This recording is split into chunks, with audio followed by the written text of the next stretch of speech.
मैं हूं इम्तियाज अहमद। स्वागत करता हूं यूट्यूब चैनल ITZ इंग्लिश में। आज के इस वीडियो में हम लोग रिमूव टू से एक प्रैक्टिस सेट हल करेंगे। इस प्रैक्टिस सेट में मैंने कुछ ऐसे क्वेश्चंस रखे हैं जो क्वेश्चंस हमें अक्सर परेशान करते हैं। इन प्रश्नों में हम अक्सर उलझ जाते हैं, टू को हम रिमूव नहीं कर पाते और इसको आसान बनाने के लिए मैंने ये प्रैक्टिस सेट आपके लिए बड़ी मेहनत से तैयार किया है। यहाँ हम लोग देखेंगे कि किस टाइप से हम टू को रिमूव करते हैं। ठीक है, इसके पहले मैंने बताया है कि टू एक इंटेंसिफायर है और ऐसा इंटेंसिफायर है जो बिना एक नेगेटिव वर्ड के नकारात्मक मतलब देता है। और जब कभी भी हम इस टू को सेंटेंस के अंदर सजाते हैं तो वाक्य का दो भाग बन जाता है। एक भाग में कारण बनता है और दूसरे भाग में परिणाम बनता है। तो मैंने बताया है कि जिस भाग में कॉज हो, कारण हो, उसको आप प्रिंसिपल क्लॉज बना लीजिए और जिस भाग में रिजल्ट हो, नेगेटिव रिजल्ट है ना, उसको आप सबऑर्डिनेट क्लॉज बना लीजिए। इस कॉन्सेप्ट को आइए देखते हैं पहले क्वेश्चन के अंदर। मैंने क्वेश्चन रखा है कि Mount Everest is too high to climb. अब यहाँ आर्टिकल का एक रूल याद करते चलो कि माउंट एवरेस्ट के साथ कभी भी हम आर्टिकल का प्रयोग नहीं करते हैं। ठीक है, कभी भी आर्टिकल ए एंड दी किसी का भी प्रयोग नहीं होता है। Mount Everest is too high to climb. अब इस वाक्य के दो भाग, Mount Everest is too high, Mount Everest इतना ऊंचा है जितना नहीं होना चाहिए, इसलिए कि टू का मतलब होता है मोर than enough, more than required, इतना जितना नहीं होना चाहिए। माउंट एवरेस्ट इतना ऊंचा है, टू क्लाइंब चढ़ नहीं सकते, यानी कि हम चढ़ नहीं सकते या फिर कोई चढ़ नहीं सकता। अब आइए समझते हैं और गहराई से। Mount Everest is too high, ये भाग जो है आपका कारण हुआ, चढ़ नहीं सकते परिणाम हुआ। तो कारण को हमने बताया है कि प्रिंसिपल क्लॉज बनाएंगे और रिजल्ट को सबऑर्डिनेट क्लॉज बनाएंगे। कैसे बनाएंगे? तो इसमें हमें TOO इंटेंसिफायर टू को हटाना होता है और फिर ये इन्फिनेटिव का जो प्रीपोजिशन टू है ये हटता है। कैसे हटाएंगे देखिए, माउंट एवरेस्ट इज, टू को हटा करके सो कर लीजिए। ठीक है, सो हाई। यहां तक तो क्लियर है। अब देखिए इसको टू को हटाएंगे, प्रीपोजिशन टू है ये, सबसे पहले डेट आएगा। अब कौन नहीं चढ़ सकता? तो हम नहीं चढ़ सकते, यानी कि नहीं चढ़ने का संबंध वी से है या फिर वन से है। तो डेट के बाद हम सब्जेक्ट बनाएंगे वी को या फिर वन को। इधर प्रेजेंट है तो कैन नॉट क्लाइम। फिर बना आपका ये, इधर आपका सबऑर्डिनेट क्लॉज बना और इधर आपका प्रिंसिपल क्लॉज बना। देखिए आपका टू रिमूव हो गया। नेक्स्ट सेंटेंस देखिए, she is too slow to win the race. Same structure है, बिल्कुल पहले क्वेश्चन की तरह बनाएंगे। कैसे? She is so slow that, इस टू की जगह डेट सी, नहीं जीतने का जो मामला है वो सी के साथ है, यानी कि डेट के बाद अब सी सब्जेक्ट बनेगी। She can not win the race. ठीक है, अब ये क्वेश्चन नंबर 3 जो है इसमें थोड़ा सा मामला पेचीदा हो गया है। पहले हम क्वेश्चन को समझते हैं। The news is too much for me. News का मतलब समाचार, समाचार मेरे लिए टू मच है। अब यहाँ टू मच का मतलब होता है बहुत बुरा, बहुत बुरा, इतना बुरा कि मैं इसको सहन नहीं कर सकता। ठीक है, तो तो हमारे लिए सेंटेंस रखा गया कि the news is too much for me, समाचार मेरे लिए बहुत बुरा है, टू मच है। अगर हम कारण और परिणाम दोनों को सजाएं तो हमारा सेंटेंस बनेगा कि समाचार इतना बुरा है कि मैं इसको सहन नहीं कर सकता। ठीक है, फिर मामला वही होगा। अब यहां हम क्या करेंगे, थोड़ा सा नया एक्सपेरिमेंट करना होगा, समझोगे। द न्यूज इज, ठीक है। अब इसके बाद क्या करेंगे कि टू मच का अर्थ अगर बहुत बुरा हो, बहुत बुरा, तो हम टू मच को हटा करके सो बैड कर देंगे या so shocking, so shocking, so bad या so shocking that. Too much हट करके क्या बना, सो बैड या सो शॉकिंग। अब क्या करना है कि इधर जो सबऑर्डिनेट क्लॉज बनेगा उसमें फॉर की जरूरत नहीं है, तो फॉर हट जाएगा, लेकिन डैट के बाद सब्जेक्ट चाहिए। तो अब समाचार किसके लिए बुरा है, आई के लिए। सहन कौन नहीं कर सकता, तो आई। इसका मतलब कि डैट के बाद आई सब्जेक्ट बनेगा, आई कैन नॉट बेयर, मैं इसको सहन नहीं कर सकता। फिर से देख लीजिए, the news is so bad या so shocking that I can not bear. ठीक है, समाचार इतना बुरा है कि मैं इसको सहन नहीं कर सकता। मामला फिर पहले दूसरे वाक्य की तरह हुआ। कैसे हुआ, देखिए, डैट के बाद आपका ये सबऑर्डिनेट क्लॉज है और इधर का सेंटेंस आपका प्रिंसिपल क्लॉज है, आपका टू हटा। अब नीचे आकर के देखिए, हर ग्रीफ, ग्रीफ का मतलब दुख, her grief is too deep for words.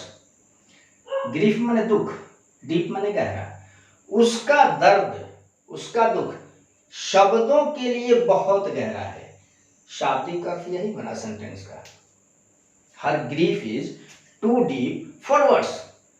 उसका दर्द, उसका ग्रीफ, उसकी पीड़ा शब्दों के लिए बहुत गहरी है। अगर हम कारण परिणाम रखें तो मामला ऐसे बनेगा कि उसका दुख इतना गहरा है कि इसका वर्णन शब्दों में नहीं कर सकते। ठीक है, अब हम बनाएंगे इसे, देखिए, फिर टू को हटाएंगे और ये फॉर हटेगा, इसको एक नए रूप में ढालेंगे। कैसे, her grief is so deep that, हम शब्दों में वर्णन नहीं कर सकते, डैट वी या one can not describe, describe वर्णन करना, डिस्क्राइब इन वर्ड्स। ठीक है, her grief is so deep that we या one can not describe in words, उसका ग्रीफ, उसका दुख इतना गहरा है कि हम इसका वर्णन शब्दों में नहीं कर सकते।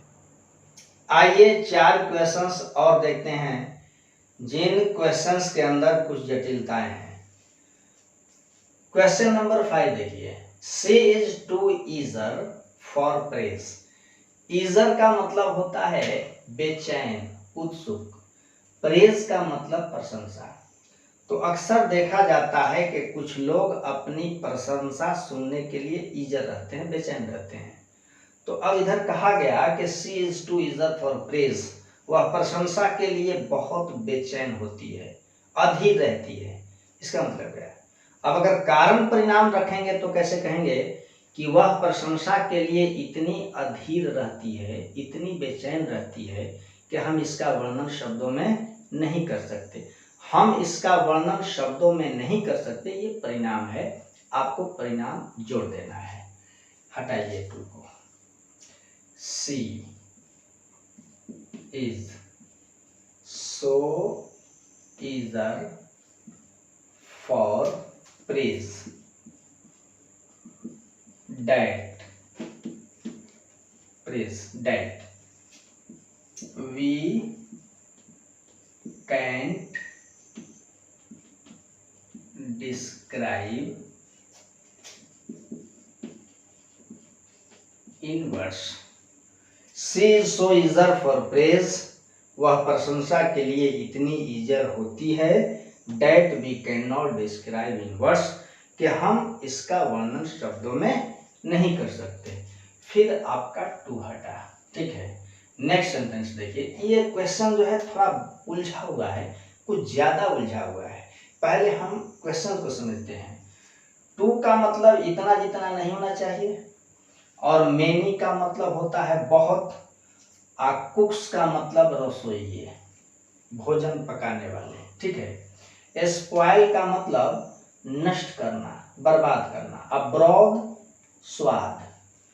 अब हम लोग कहते हैं एक मुहावरा के ढेर जोगी मठ उजाड़, यानी कि बहुत सारे रसोइये, टू मेनी कुक्स, बहुत सारे रसोइये स्पॉइल द ब्रॉड, स्वाद को नष्ट कर देंगे।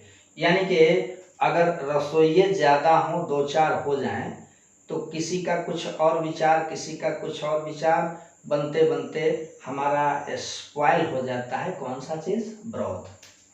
अब कैसे हटाएंगे? हमने बताया कि बहुत सारे रसोइये जो हैं स्वाद को नष्ट कर देते हैं। अब क्या करना है कि टू को हटाने के लिए इस सेंटेंस के सेंस को अगले वाक्य में ले जाना है।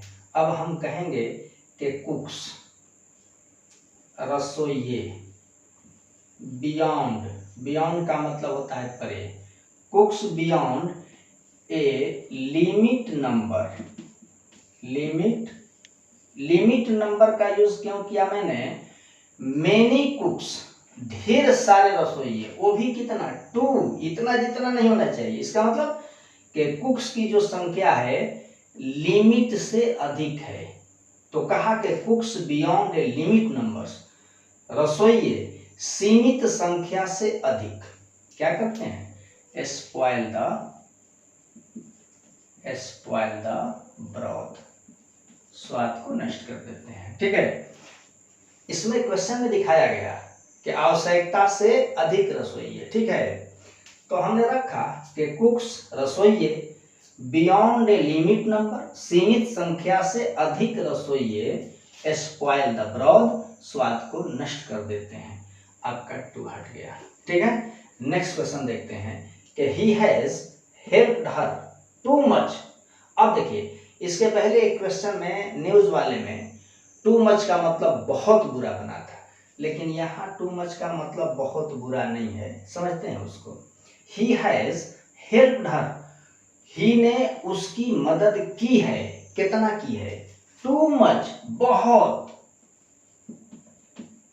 ध्यान रखोगे, वहां टू मच का मतलब बहुत बुरा, लेकिन यहाँ टू मच का बहुत, मोर देन इनफ, आवश्यकता से अधिक, बुरा नहीं। अब कैसे बदलेंगे, he has helped her, क्या करेंगे, टू मच को हम साफ हटा लेंगे, इसको ले जाएंगे कैसे, मोर देन, मोर कहां से बना, मच का हमने कंपैरेटिव फॉर्म बनाया, टू को गायब कर दिया। इस कंडीशन में टू को हटा लीजिए, और जो यहाँ एडजेक्टिव एडवर्ब हो उसको कंपैरेटिव फॉर्म, और कंपैरेटिव फॉर्म अपने साथ देन लेता है, मोर देन इनफ। इनफ का मतलब होता है, या रख सकते हो रिक्वायर्ड, आवश्यकता से अधिक, मोर देन इनफ। देखिए टू हटा। नेक्स्ट क्वेश्चन भी देखते हैं, she is too young, young का मतलब छोटी, फॉर अ ब्राइड, ब्राइड का मतलब दुल्हन, वह दुल्हन के लिए बहुत छोटी है, ठीक है। अब ऐसा कहना कि वह इतना छोटी है कि दुल्हन नहीं बन सकती, बन सकती थोड़ा अटपटा लग रहा है, इसलिए कि जब बाल विवाह होता था तो लोग 6 महीने, 2 साल, 4 साल के बच्चों की भी शादी कर दिया करते थे। तो इस लहजे से बन सकती, नहीं बन सकती, थोड़ा अपसेट लगता है। तो हम इसको एक नए तरीके से हल करेंगे, कैसे, टू को हटा लीजिए, कैसे, she is so young that, अब इधर को हटाइए, सबऑर्डिनेट क्लॉज बनाइए, ठीक है। कैसे बनाइए, that she is not fit, she is not fit. Fit का मतलब मुनासिब। देख लीजिए, शी सो यंग, वह इतनी छोटी है, डैट कि शी इज नॉट फिट, वह फिट नहीं है, मुनासिब नहीं है, किस लिए? फॉर अ ब्राइड, दुल्हन के लिए। ठीक है, वह इतनी छोटी है कि दुल्हन के लिए फिट नहीं है। और भी बना सकते हो, शी इज नॉट कैपेबल, यहां से मैं लिख लेता हूं, शी इज नॉट कैपेबल या शी इज नॉट एबल। लेकिन ध्यान रखना है कि जब एबल और कैपेबल आएगा तो आगे इंफिनिटिव आएगी। She is not able, she is not capable to be a bride, वह दुल्हन बनने के सक्षम नहीं है, यानी कि वो दुल्हन नहीं बन सकती। आपने देखा कि इन जटिल वाक्यों से मैंने टू को कितनी आसानी से रिमूव किया। ठीक है, आप वीडियो को शुरू से आखिर तक देखिए, देख करके टू के बारे में अपने कॉन्सेप्ट को मजबूत कीजिए। अगर वीडियो आपके लिए यूजफुल लगे, लाभप्रद हो, आपके ज्ञान में इजाफा हो, तो आप मुझे भी कमेंट कर लें, है ना। फिर मिलता हूँ अगले वीडियो में कुछ और लेकर के।